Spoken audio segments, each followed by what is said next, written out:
افغانستان باندې و روسي پوځونه په ننوتل چې کوم خلکو دا فیصله وکړه اندازه لګوه موږ ټول بدقسمته کاڼه چې کومو خلکو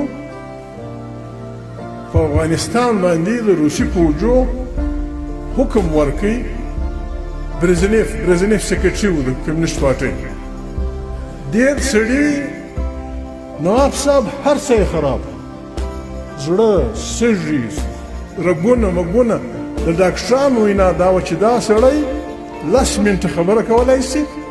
یا لس منټه د بل خبره اورېدلی شي دا لیونیانو فیصلې وکړي چې دی پر وخېږي ورسره چیرلنکو هغه هم د نوي کال په پسې اندروپوف هغه د نوي کال بس د نوي کال په 5 کسو بیا ولاړوئ فیصله یې دا وکړي چې سرې لښکرې په افغانستان نه باسي 1,00,000 بیا یې ګزوه دا ګډ پاکستان داسې وم بیا دا بل په پسې چیرلنکو بیا اندروپوف کور یې ودان ګورباچیف ځوان سړی هغه چې راغلی کاکا و دا ډېر کې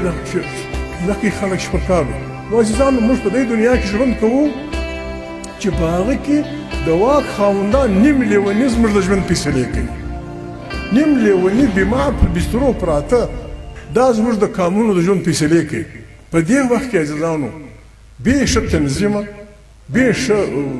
دغه خویه موږ دا نسو خلاصولی خلاصېدا اسانه دي نور مشکلات نشته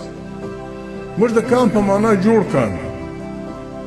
په هره جلسه کې ما دا خبره کړې ده موږ په دا حالت کې هم د دې منځنۍ اشیا ورته ووایه هندوستان پکښې پاکستان پکښې ایران پکښې حتی عرب پکښې داسې زورور خویو زورور کام نشته لکه پښتانه